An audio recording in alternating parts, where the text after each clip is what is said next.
নমস্কার। আজকে আমি কুলের আচার বানাবো। কুল বা বড়ই বলতে পারেন। কুল নিয়েছি, ফাটিয়ে নিয়েছি, এতে পোকা যাতে না থাকে দেখে নিয়েছি। নিয়েছি আচার মশলা, মৌরি, মেথি, কালো জিরা, জিরা, গুড় নিয়েছি, লঙ্কা নিয়েছি। এখন এগুলো মশলাগুলো ভেজে নেবো। হয়ে গেছে, এবার মশলাগুলো ভেজে নেব।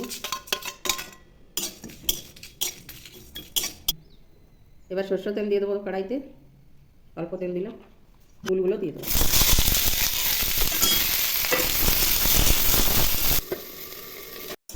কুলটা গলে গেছে, এতে লবণ দিয়ে দেবো আর গুড়টা ঢেলে দেবো,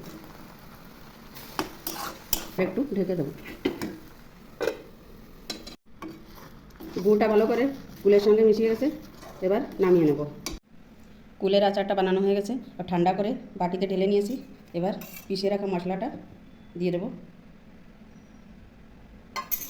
হয়ে গেছে কুলের আচার।